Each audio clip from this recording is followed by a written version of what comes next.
Okay, I don't know what I'm touching there, but I'm touching something on there that keeps shutting the video off, alright? So I'll figure out how to maybe edit it all together, if I can figure that out. Alright, so the next one is the 5th chakra, which is the throat chakra. This is located at the base of the throat. The color associated is blue, and it functions with communication, self-expression, and being able to speak your truth. When it's balanced, you're able to express your thoughts freely, and your emotions come out clearly, and you're able to do these things positively without, whatever. When it's blocked, you will have symptoms of anxiety about speaking your mind. You will experience fear of judgment or rejection, holding back your thoughts, feelings, and emotions, failure to communicate, just like shutting down and not communicating. You tend to over-explain yourself. You'll feel misunderstood. You might be prone to lying. Physically, you'll experience a chronic sore throat, hoarseness, stiff neck, and you might clench your jaw, grind your teeth when you sleep. And it can also, an unaligned throat chakra can also cause an irregular thyroid. All right, and so the ways to balance out your throat chakra would be to sing or hum, and I did not write down the actual, there's like a special note, but you can look into that if you're going to do it, and then the breath work, and then you would practice, you can do it by yourself or in front of people, whichever, speaking your truth. You either do that verbally, or like a lot of times, like I don't know if it's speaking my truth, but I know I deal with a lot of things by journaling things, writing my stuff down. As also you practice setting boundaries and expressing. What does that say? I'm not sure what that says, but expressing something. So, but anyways, the crystals that you would carry to keep those in balance would be turquoise, lapis lazuli. And the sound therapy pure tones would be 741 hertz or 384 hertz. All right. So there's that one. And then the next one is the number 6, which is the third eye chakra. All right. This is a really important one. This one's going to deal with your pineal gland. So it's going to be the position of that chakra is right there where I talked about your pineal gland being, right between your eyebrows in the middle of your brain.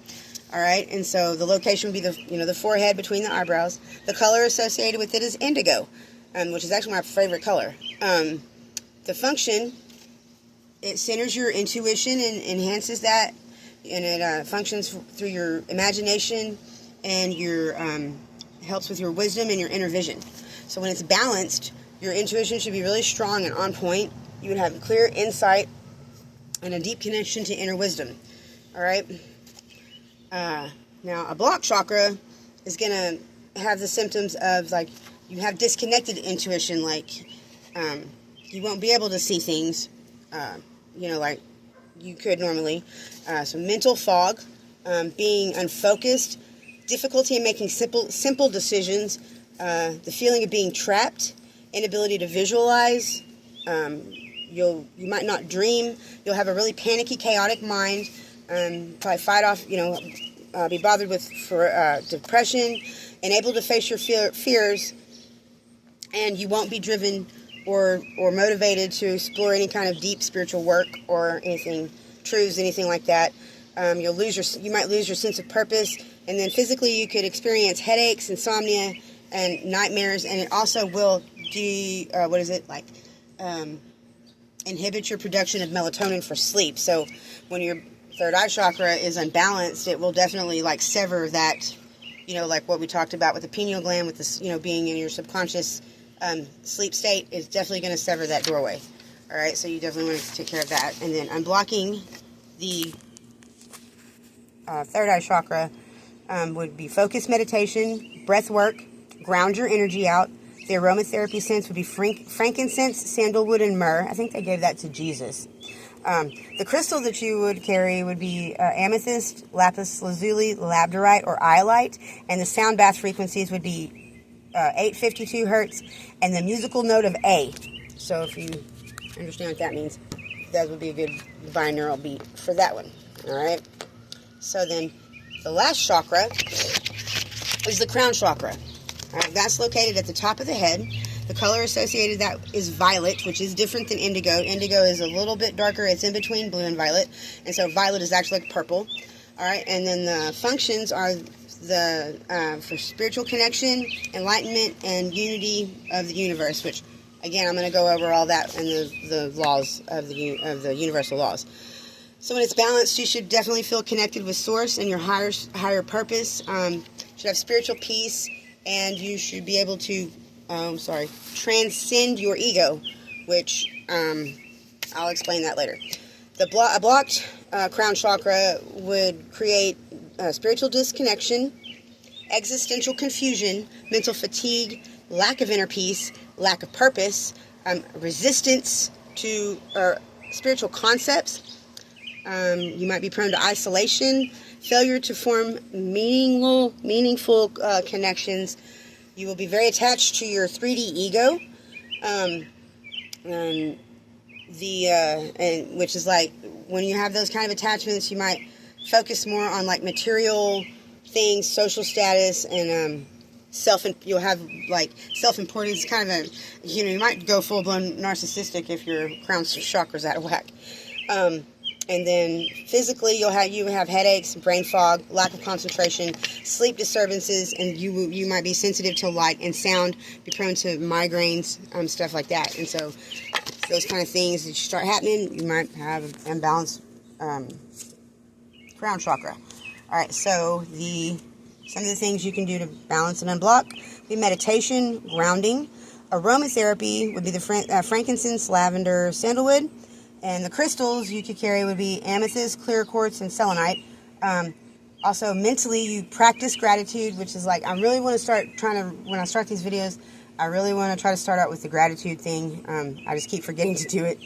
But I do it all the time. I'll sit out here and I'm just like, man, I am so thankful for this day. Like, man, I'm just so thankful to be here in this energy and to hear the birds and to see the leaves and stuff. And so I'm really practice gratitude like that, I'm thankful for my circumstances. I'm thankful I woke up this morning. Thankful I, experienced everything I've experienced up to this point. That kind of stuff. Another way, which I do a lot too, is to sit in silence by yourself.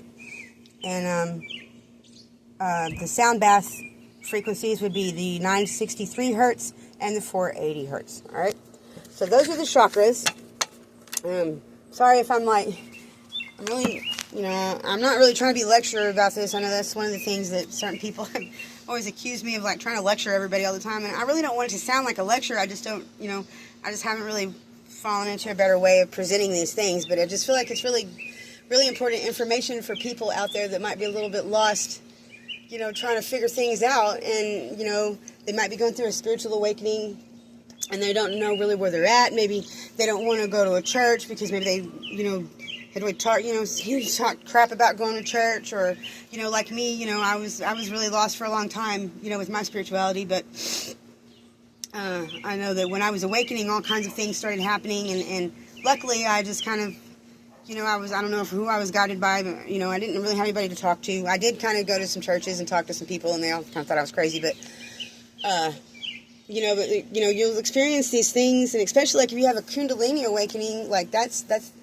a really big thing if you don't have any idea what it is, and you can have those, at any time, accidentally, and if you have no idea, like you just walk through life all in your 3D ego, and you could care less about spirituality and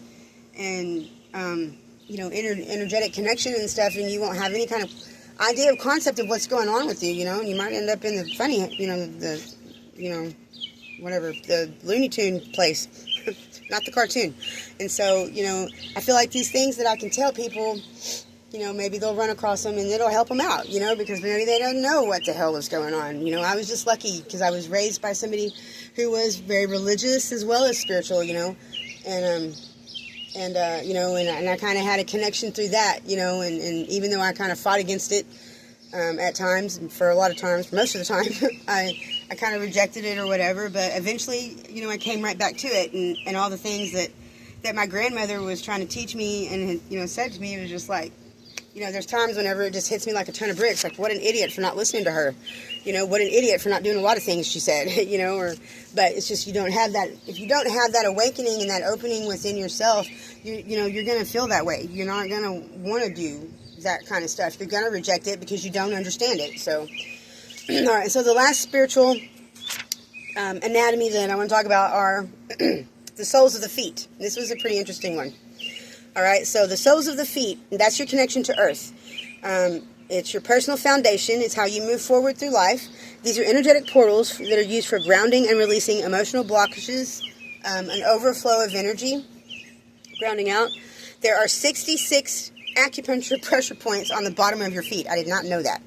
All right, and so this is very important for your energy flow and grounding, and you know, to maintain the soles of your feet. And let's see. It is, there's things that it's like, I don't know what I wrote there. I can't read my writing, but for spiritual ascension, and this is kind of crazy, that like a lot of times whenever you're actually leveling up spiritually through a spiritual ascension, and I've noticed this quite often throughout my life in various stages, the bottom of your feet will burn. They'll be like they're on fire, or they just have a burning sensation, and this is a little kind of personal. I'm not trying to be dirty or X-rated or anything, but I know that I have discussed it with other females that during sexual climax, like in the aftermath, that a lot of times the bottom of your feet will burn. And so that's kind of interesting. And so this is all, you know, if you are having like these spiritual, like these chaotic things, and that's why you know, it could be all correlated with the root chakra. You need to go outside barefooted, connect the soles of your feet to the earth, and that will help you ground out, and that's really important. And I know also a few things about getting all these things in alignment, understanding all of these spiritual anatomies about you is like, you know, if you don't understand like how to regulate these things, these are all like symptoms of things that they've prescribed, like mental health medications for, you know.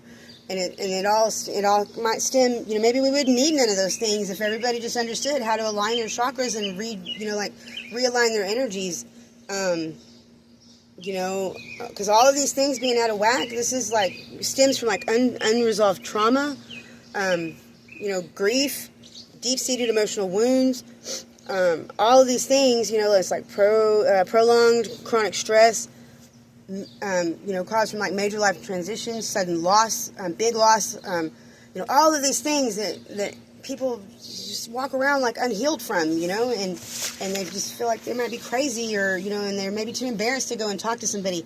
Or maybe, you know, I've run across a couple people that said, well, I probably did need therapy, but, you know, when I was younger, but my parents wouldn't take me or whatever because it was like an embarrassment that, you know, God, you just didn't have a mental disorder.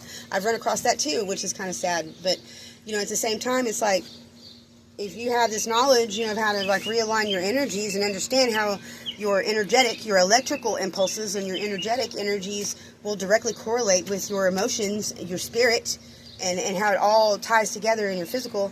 All of these components are really super important for the connection of mind, body, and spirit. Those three things right there, that is like a thing. While they're all separate, they're also all supposed to be together. And I looked for a word for this, and so really I only found a couple of words. We don't even have a word for this embodiment of these three things in English. In Japanese, it's called the kokora. The Germans call it the Geist, and in Hebrew, I think it's called Rausch. And in the Native American Hopi, it's Hiksqui, and I'm probably not saying that right.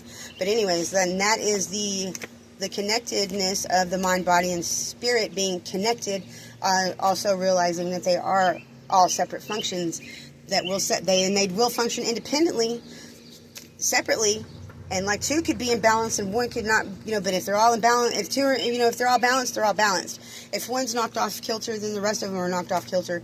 And I'm not saying they're knocked off kilter, but I'm just saying if they're not all working together, then, you know, it's not going to be, you're not going to have good energetic flow. You're not going to be able to connect with the, you know, with the laws and stuff, or I mean with the laws, with the energetic, with the cosmic consciousness that I'm going to go over when I get ready to do the universal laws. All right, so I'm going to go ahead and close this out and try to figure out how to get all these videos together. I'm going to try to do all of the universal laws this week. Next week, on the 30th, I'm having a bunch of teeth pulled, and I'm not really sure how I'm going to do the videos at that point, so I'm going to try to hurry up and get all these out while I can still speak half-ass. Okay, I already got a list because I'm missing a front tooth, but I'm going to have some teeth pulled, and I'm not sure how that's going to affect my speech, because I got to pull the teeth before they can go in and fit me with like partials and dentures to get it all fixed. I'm not sure how long that's going to take. So I might be taking a hiatus, but I don't know, we'll see. So I'm going to try to be on here, you know, be posting some all the videos about the universal laws.